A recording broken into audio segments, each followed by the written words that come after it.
Hello বন্ধুরা, আসসালামু আলাইকুম। আশা করি তোমরা সবাই ভালো আছো।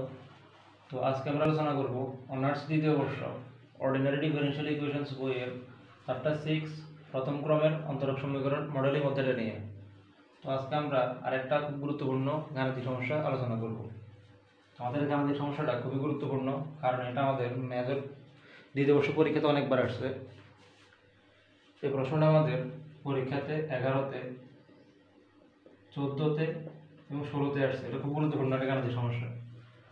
তো আমরা আমাদের সর্বপ্রথম যে ডেফিনেশনটা করছিলাম সেই ডেফিনেশনের মধ্যে আমরা এই অঙ্কগুলো আলোচনা করতেছি। তো আমাদের প্রশ্নে বলছে যে কোনো দেশের জনসংখ্যা বৃদ্ধির হার জনসংখ্যার সহিত সমানুপাতিক যদি হয় এবং যদি 30 বছরে জনসংখ্যা দ্বিগুণ হয়, কত বছরে জনসংখ্যা 3 গুণ হবে, এটা বের করতে বলছে। তো এটা মূলত আমাদের আগের বিগত গাণিতিক সমস্যাটার মতনই। তাহলে আমি এটা করা শুরু করি। আনসার। তো বলছে কোন দেশের জনসংখ্যা বৃদ্ধির হার জনসংখ্যার সহিত সমানুপাতিক, সেই সম্পর্কে এখন আনতে হবে আমাদেরকে। তো জনসংখ্যা দেখার পর তো আমরা জানি না, তো সেই জন্য ধরে নেব টি সময় জনসংখ্যা হচ্ছে কত, এক্স। তো ধরি টি সময়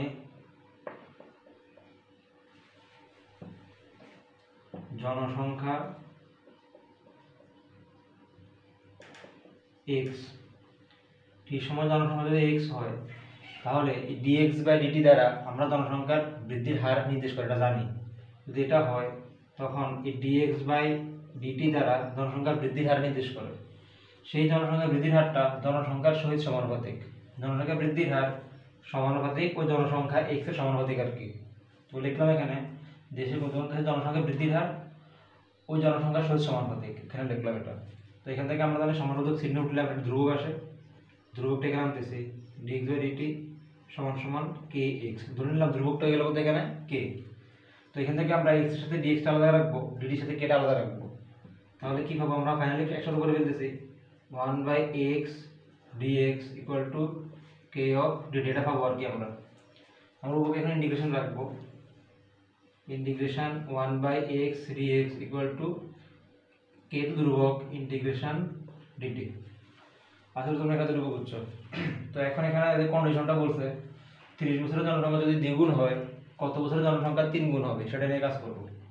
তো প্রারম্ভিক অবস্থায় সময় যখন শূন্য ছিল তখন জনসংখ্যা x ছিল, ধরে নিলাম প্রারম্ভিক অবস্থায় জনসংখ্যা ছিল x নট পরিমাণ।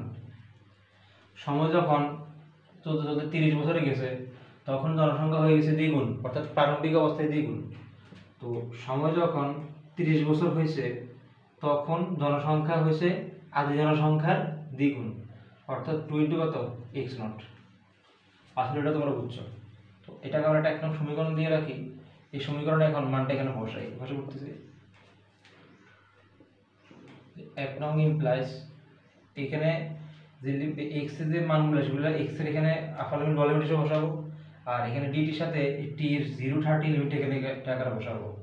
যদি বসাই তাহলে কি আসে দেখো, তাহলে এর ইন্টিগ্রেশন এক্স এরটা বসা দিছি, এক্স এর এখানে 2x নট অবশ্য upper limit, x naught lower limit.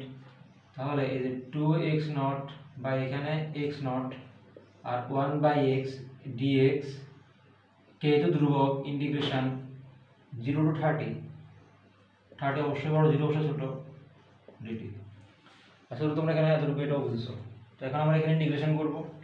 তো ইন্টিগ্রেশন 1/x এর ইন্টিগ্রেশন জানি আমরা ln x, বসালাম ln x, আর এখানে লিমিট x নট টু কত, 2x নট, আর এখানে কে তো ধ্রুবক dt কে ইন্টিগ্রেশন করলে আমরা জানি t হয়, তো বসালাম t, আর এখানে 0 টু কত, 30। আসলে এটা তোমরা বুঝছো। তো এখানে আমরা এখন লিমিট বসাবো ln of 2x not minus ln of x not upper limit বিয়োগ লোয়ার লিমিট ইকুয়াল টু 30 এর সাথে যখন লিমিট বসাবো তখন k ইনটু 30 হবে, 0 এর সাথে t গুণ করলে 0 হয়ে যাবে। তো ln এর ক্ষেত্রে জানি আমরা ln এর ক্ষেত্রে বিয়োগ থাকলে ভাগ আকারে লেখা যায়, ভাগ লিখতেছি ln of 2x naught by x naught, আর এখানে 30 কে রেখে দিয়েছি। আসলে এটাও তোমরা বুঝছো। এখান থেকে আমরা x নট কাটতে পারি, থাকবে শুধুমাত্র এখানে ln 2 ইকুয়াল টু 30 কে। তো এখান থেকে কে একটা মান বের হবে, কে এর মানটা হলো ln 2/30। তো এই ln 2 বাই 30 যে মানটা সেটা আমি লিখতেছি, তোমরা এখানে ক্যালকুলেটর দিয়ে করলে মানটা আসবে 0.02310 কে মানটা আসবে 0.02310 কে মানটা এটা আসবে। তো আমরা এখানে যে কে এর মানটা পাইছি সেটার মাধ্যমে আমাদের পরবর্তী যে শর্তটা সেটা অ্যাপ্লাই করব। পরের শর্তটা ছিল কত বছরে জনসংখ্যা 3 গুণ হবে সেটা বের করব এই কে এর মানের সাহায্যে। সুতরাং আমি এখানে সময়টাকে একটা জিনিস আমরা বুঝতেছি।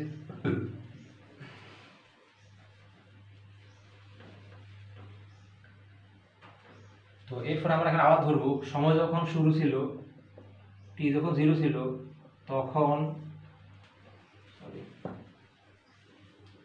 সময় যখন 0 ছিল তখন জনসংখ্যা ছিল x0 পরিমাণ আদি অবস্থায় আর কি। তো বলছে কত বছরে জনসংখ্যা 3 গুণ হবে এটা জানি না আমরা। তো ধরে নিলাম টি সময় টি বছর পরে, বড় হাতের টি বছর পরে যখন হবে তখন জনসংখ্যা x হবে 3 গুণ, অর্থাৎ আদি জনসংখ্যা 3 গুণ 3 × x0। আসলে এটা তোমরা বুঝছো, কারণ এখানে কত বছর বের করতে সেটা জানি না, সেজন্য ধরে নিলাম টি বছরে জনসংখ্যা হবে কত 3 গুণ।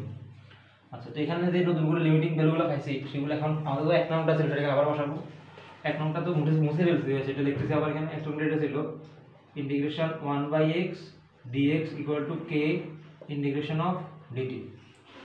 তো এখানে লিমিটগুলো বসাবো, অর্থাৎ এখানে এই 3x0 আর x0 এখানে বসাবো আর 0 to t লিমিট এখানে বসাবো। তাহলে যদি বসাই তাহলে কি হবে দেখো, বসাবো দিচ্ছি একসাথে 3x0 অবশ্যই আপার, x0 অবশ্যই লোয়ার লিমিট, আর এখানে 0 এখানে কত t, জাস্ট এখানে লিমিটিং ভ্যালুগুলো এখানে বসাইছি।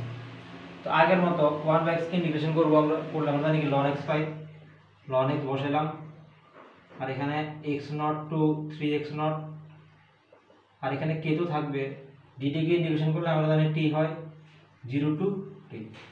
আসলে এটাও বুঝছো। তো এখান থেকে আমরা আগের ln এর ক্ষেত্রে লিমিট যদি বসাই তাহলে কি আসে 3x0 - ln of x0 equal to k, টির সাথে যখন t বসাবো t হবে 0 সাথে t গুণ করলে t হয়ে যাবে, এটা তো লেখা দরকার নেই। তো ln এর ক্ষেত্রে আমরা জানি বিয়োগ থাকলে ভাগ আকারে লেখা যায়, 3x0 by x0 equal to এখানে লেখা যায় t ইনটু k। এখান থেকে আবার আগের মতো x0 x0 কাটতে পারি, থাকবে এখানে আসলে ln 3 ইকুয়াল টু কত tk। বের করব এখান থেকে t এর মানটা, কারণ কত বছরে জনসংখ্যা 3 গুণ হবে সেটা বের করতে হবে, সেটা ধরে নিয়েছি আমরা কত t। সুতরাং t রেখে দিয়ে k এর মানটা আমরা বাম দিকে ফাটাই ভাগ হয়ে যাবে, কারণ k এর মান আমরা এখানে এটা জানি।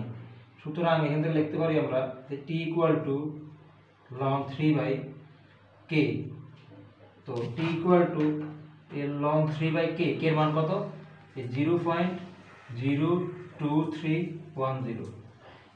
মানটা তোমরা যখন বসাবা এখানে করতেছি, অর্থাৎ ln 3/0.02310 এটা যখন ভাগ করবা তখন তোমরা যেটা পাবে সেটা বলে দিয়েছি আমি। তোমরা এখানে পাবা এটা